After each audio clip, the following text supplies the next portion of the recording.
Hadir Bu. Aini. Hadir Bu. Anissa.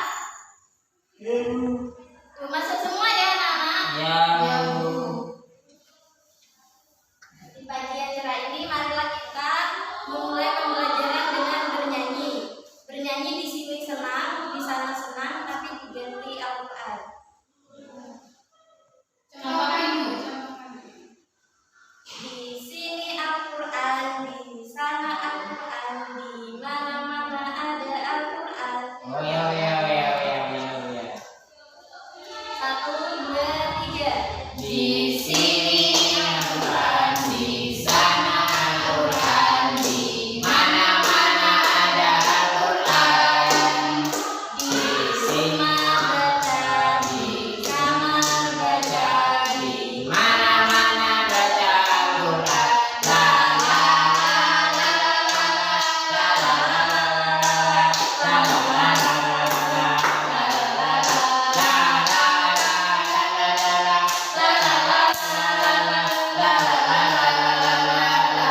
Hari pertama kalian masuk sekolah dan hari pertama kalian memasuki SMP, MTS ya. Di MTS itu tidak seperti anak SD lagi ya. Ya Bu. Harus lebih tahu sopan santun. Baik, pada bab 7 pembelajaran Al-Quran hadis kita akan membahas Al-Quran hadis.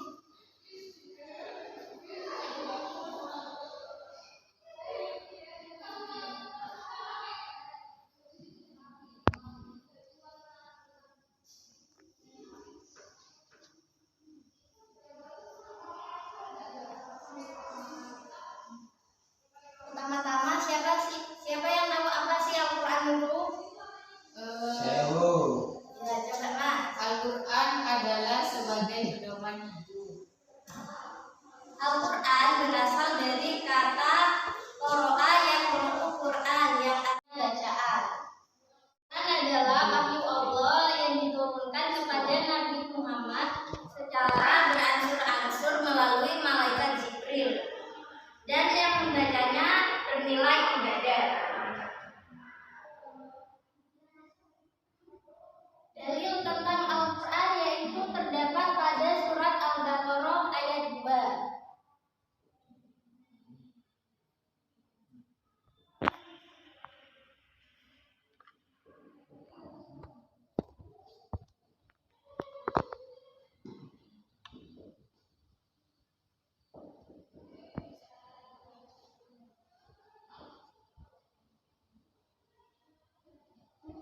Al-Quran yaitu terdapat pada ayat kedua surat Al-Baqarah yang berbunyi dalikal kitab la raiba fihi hudal lil muttaqin. Ayo anak-anak dibaca bersama-sama. A'udzu billahi minasy syaithanir rajim. Bismillahirrahmanirrahim. Dzalika kitabul La raiba fihi hudal lil muttaqin. Kitab Al-Quran itu tidak ada keraguan padanya. Pendapat bagi mereka yang bertakwa. Fungsi Al-Quran yaitu yang pertama sumber ajaran atau hukum Islam yang kedua.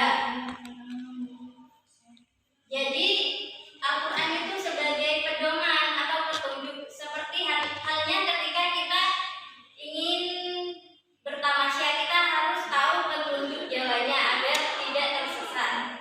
Yang kedua yaitu sumber ilmu pengetahuan. Pengetahuan apapun itu sudah tertulis di dalam Al-Quran. Yang ketiga yaitu penyempurna kitab-kitab selanjutnya. Masih ingat kan kitab yang wajib diketahui ada apa aja? Al-Quran, Taurat, Injil. Injil. Oh, pinter ya anak-anak. Iya Bu.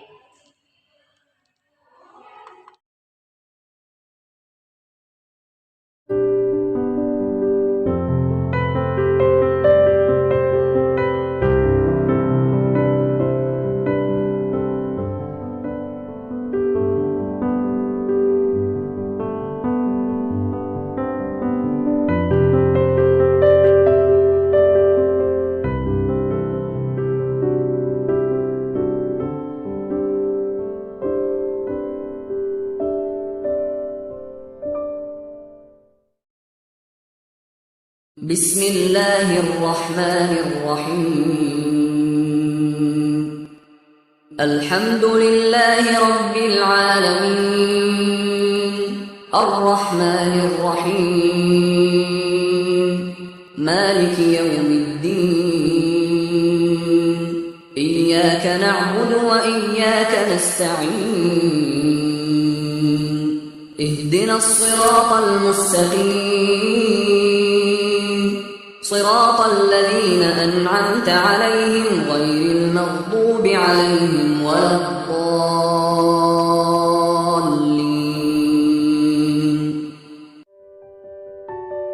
Assalamualaikum teman-teman. Oh iya, kenalkan, namaku Rizky. Sekarang Rizky mau mengajak teman-teman untuk selalu belajar Al-Quran. Kalian mau tahu nggak? Banyak kebaikan yang kita peroleh kalau mempelajari Al-Quran. Mari aku beritahu.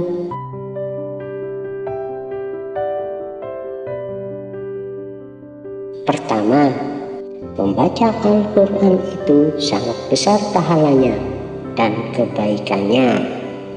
Sabda Rasulullah Shallallahu Alaihi Wasallam, siapa saja yang membaca satu huruf dari kitab Allah, Al-Quran, maka baginya satu kebaikan, dan satu kebaikan itu dibalas dengan 10 kali lipat. Yang kedua, kebaikan bagi siapa saja yang mengajarkannya.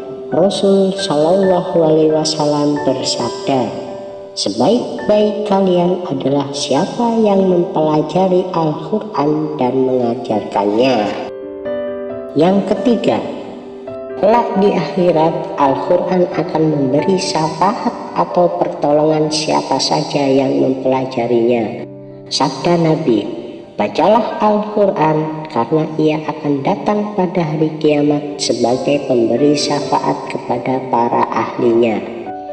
Selanjutnya, adapun kebaikan bagi mereka orang yang berkumpul untuk membaca dan mempelajarinya, Rasulullah Shallallahu Alaihi Wasallam bersabda, tidak berkumpul suatu kaum di salah satu rumah Allah Subhanahu wa Ta'ala sedang mereka membaca kitabnya dan mengkaji atau mempelajarinya, melainkan mereka akan dilimpahi ketenangan, dicurahi rahmat, diliputi para malaikat, dan disanjung oleh Allah di hadapan para makhluk yang di sisinya. Nah, itu teman-teman, masih banyak lagi kebaikan-kebaikan kalau kita mempelajari Al-Quran.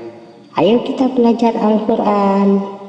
Oh iya, jangan lupa selalu berdoa ya. Wassalamualaikum warahmatullahi wabarakatuh.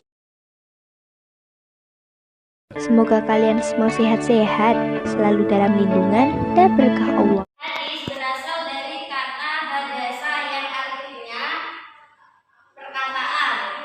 Sedangkan menurut istilah, hadis adalah segala sesuatu, sikap, perbuatan, atau perkataan yang dilakukan oleh Nabi Muhammad SAW. Fungsi hadis yaitu sumber hukum kedua setelah Al-Quran. Selanjutnya yaitu menetapkan hukum Islam yang belum ada di dalam Al-Quran. Contohnya, bisa berarti fakal haram. Setiap binatang buas yang tertaring maka haram hukumnya untuk dimakan.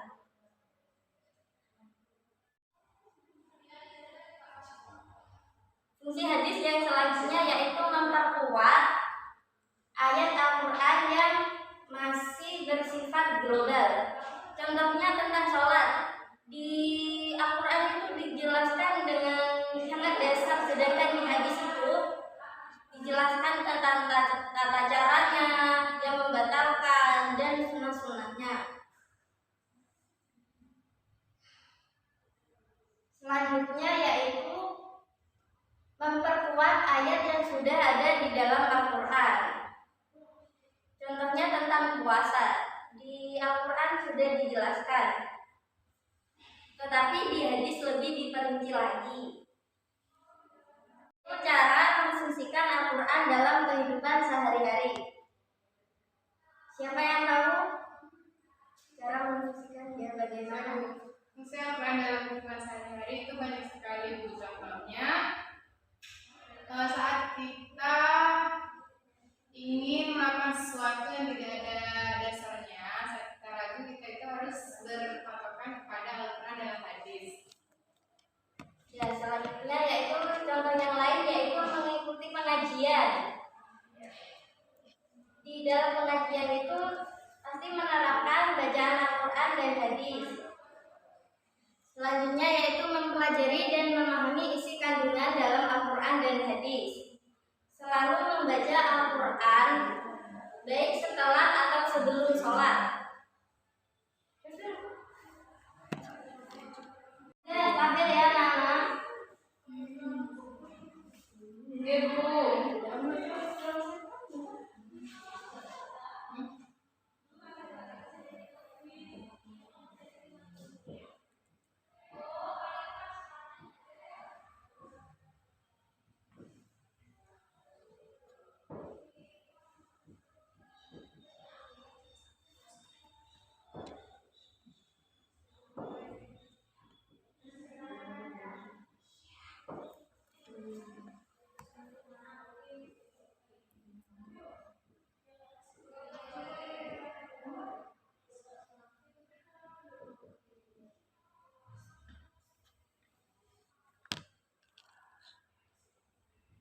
Ayo anak-anak, siapa yang mau maju?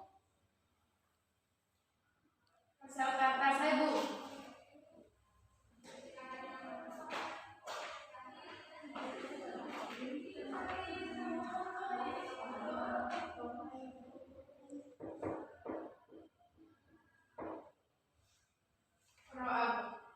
Satunya, Mbak. Ada tak?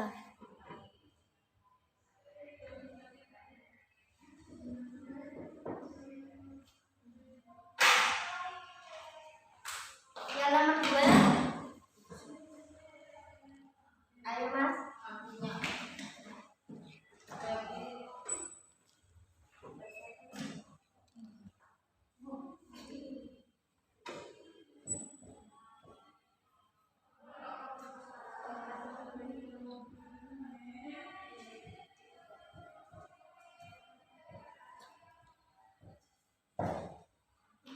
Yang terakhir silakan.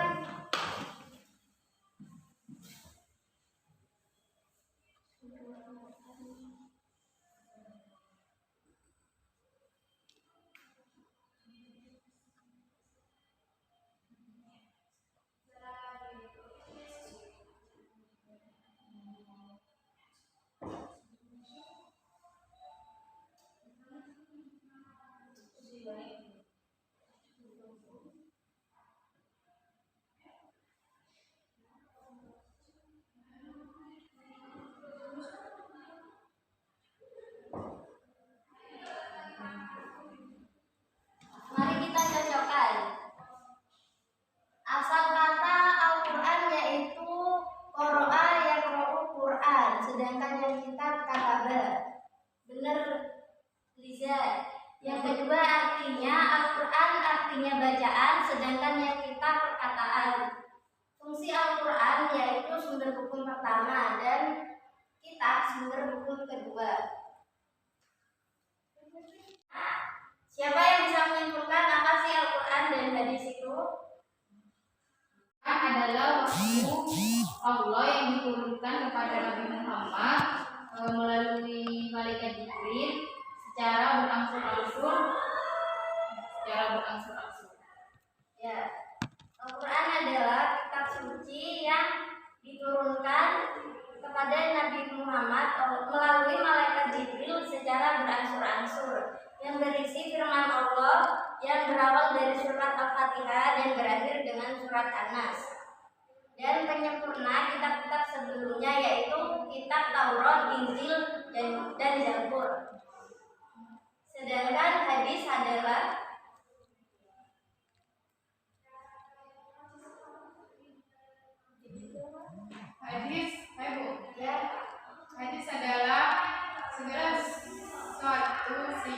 maupun perbuatan Nabi Muhammad SAW.